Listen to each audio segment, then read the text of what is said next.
相隔数日，我们再次来到黑雕巢穴。大聪明今天时运不佳，从昨天中午开始到现在没有进食，这是很少出现的事情。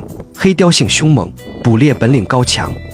大聪明一直过着衣食无忧的生活，家里经常有吃不完的猎物。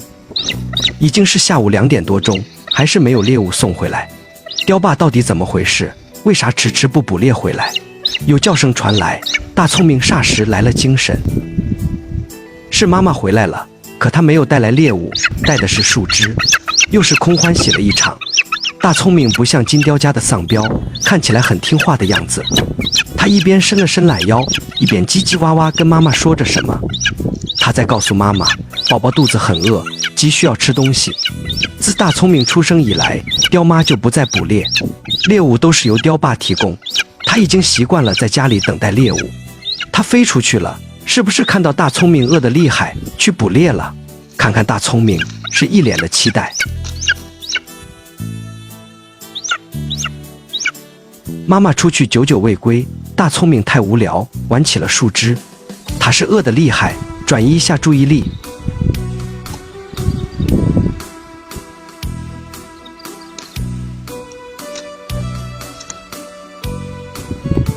2个小时过去，妈妈终于回来了，可她还是两手空空，没有带来任何可吃的东西。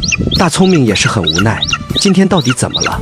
父亲不见踪影，妈妈只忙着带树枝回来，加固巢穴，没有东西可吃，这可咋办？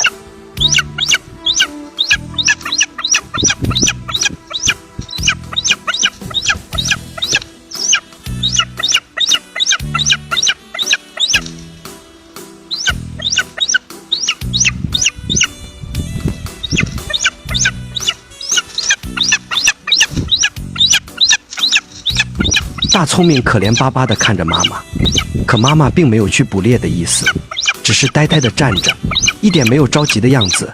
她可能觉得雕爸肯定会带猎物回来。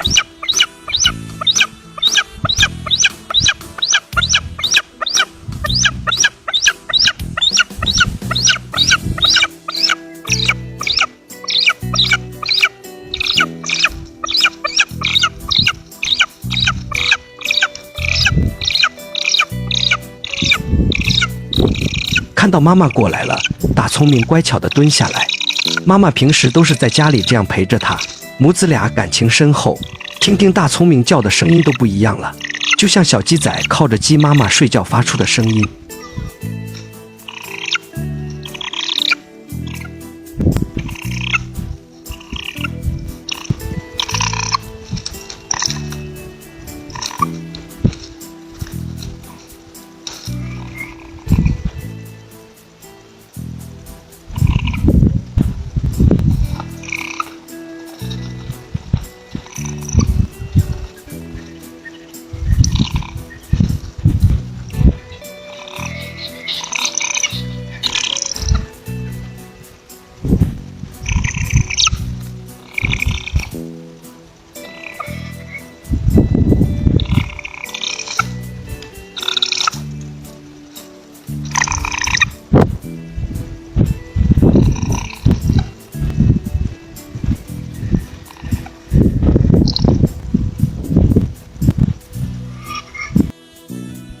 刚刚是傍晚6点，天就黑了下来。